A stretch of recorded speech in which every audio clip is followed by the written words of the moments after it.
દાળ કે ચોખાને પલાળવાની ઝંઝટ વગર જ એકદમ ઇન્સ્ટન્ટ બની અને રેડી થાય એવા મકાઈના ઢોકળા તમે ઘરે બનાવી શકો છો. એ મકાઈ છે એમાં ફાઈબર પુષ્કળ પ્રમાણમાં હોય છે અને ગ્લુટન ફ્રી હોવાથી આપણને અનેક બીમારીઓથી પણ બચાવે છે. તો મિત્રો, તમે પણ ઘરે બનાવો જરૂરથી. તો મિત્રો, આ રેસીપી જોવા માટે છેક સુધી મારા વિડીયોમાં જોડાયેલા રહેજો. નમસ્તે મિત્રો, સ્વાગત છે તમારું મારા આજના નવા વિડીયોમાં. મિત્રો, આજે આપણે બનાવીશું મકાઈના લોટના સ્ટીમ ઢોકળા. તો એના માટે આપણે 2 વાટકી મકાઈ લીધી છે અને સોજી લીધી છે. તો સૌથી પહેલાં તો આપણે એક વાસણમાં સોજી લઈ લઈશું અને એમાં ખાટી છાશ ઉમેરી દઈશું. તમારે દહીંનો ઉપયોગ કરવો હોય તો તમે દહીં પણ લઈ શકો છો. આપણે ખાટી છાશ લઈએ છીએ. મિત્રો, આ ઢોકળા છે કોઈ પણ અનાજ પલાળ્યા વગર જ એકદમ જલ્દી બની અને રેડી થઈ જાય છે. એટલે આને આપણે ઇન્સ્ટન્ટ ઢોકળા પણ કહી શકીએ. મિત્રો, 1 વાટકી સોજીની સામે 1 વાટકી જેટલું મેં ખાટી છાશ લઈ લીધી છે અને આપણે મિક્સ કરી દઈશું. સોજી છે એ છાશને એકદમ સરસ ઓબ્ઝર્વ કરી લેશે. ત્યાં સુધી આપણે આને થોડી વાર ઢાંકી અને મૂકી દઈએ. મિત્રો, હવે આપણે એક મિક્સર જારમાં 2 થી 4 મરચાં આપણે મીડિયમ તીખા લઈ લઈશું. એમાં આપણે થોડું આદું એડ કરી દઈશું.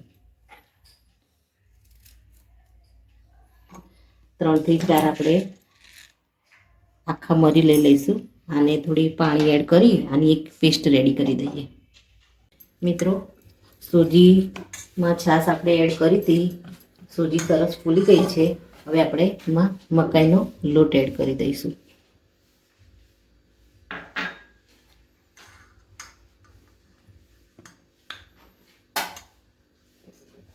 એમાં આપણે જે આદું અને મરચાંની જે પેસ્ટ રેડી કરી છે એ પણ આપણે આની અંદર એડ કરી દઈએ.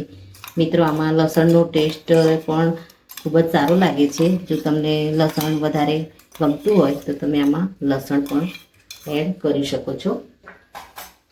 હવે આપણે મીઠું એડ કરી દઈશું ટેસ્ટ મુજબ.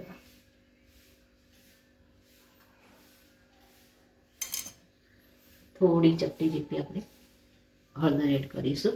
મકાઈનો લોટ છે એટલે નેચરલ પીળો કલર તો એમાં રહેવાનો જ, પણ તો પણ આપણે થોડી હળદર એડ કરી લીધી છે જેથી કલર ખૂબ જ સારો આવે. હવે આપણે આની અંદર બીજી જરૂર પૂરતી છાશ એડ કરીશું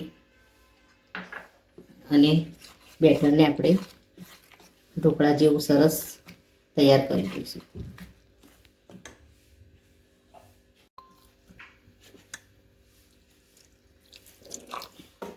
એ આપણે ઓછી જ એડ કરીશું. અત્યારે થોડી 5 મિનિટ માટે આપણે ઢાંકીને મૂકીશું. ત્યારબાદ જરૂર પડે આપણે થોડી એડ કરી દઈશું. આમાં તમારે લીલા ધાણા કે બીજી કોઈ પણ ભાજી પણ તમારે એડ કરવી હોય તો તમે કરી શકો છો. આપણે આમાં 1 વાટકી જેટલી ઝીણી સમારેલી પાલક એડ કરીશું.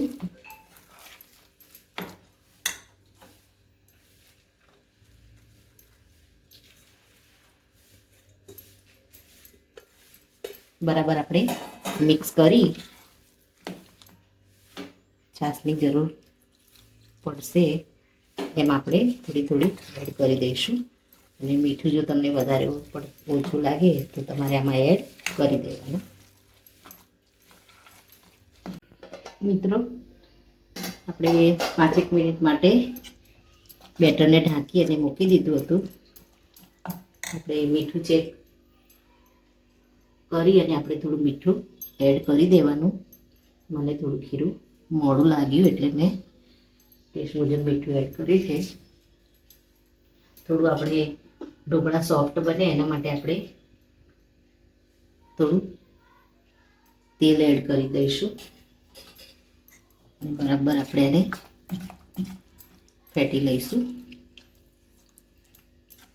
ત્યારબાદ થોડું આપણે સોડા એડ કરી દઈશું જેથી બેટર છે આપણું થોડું સ્પોન્જી થઈ જાય.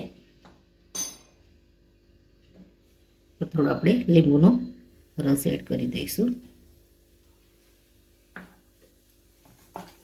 સ્ટીમરમાં આપણે પાણી મૂકી દઈશું. મેં એક મોટા વાસણમાં પાણી મૂક્યું છે અને થાળીને પણ આપણે તેલથી ગ્રીસ કરીને જ રાખી છે. હવે ફટાફટ આપણે બેટરને એના પર પાથરી અને સ્ટીમ કરી લઈએ.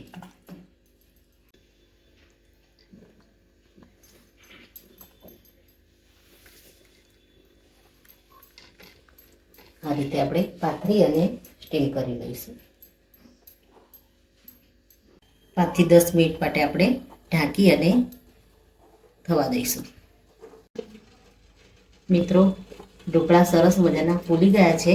આને આપણે બહાર કાઢી લઈશું. મિત્રો, ઢોકળા આપણા ઠંડા થઈ ગયા છે. આને આપણે કટ કરી અને એના પીસ કરીને રેડી કરી દઈશું.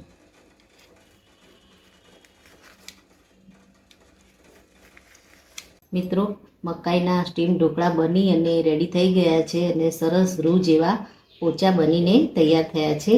એને આપણે લસણની ચટણી અને એની સાથે લીલી ચટણી, કોથમીર, મરચાં અને સિંગની જે ચટણી આવે છે એની સાથે આપણે આને સર્વ કરીશું. ખાવામાં ખૂબ જ ટેસ્ટી લાગશે.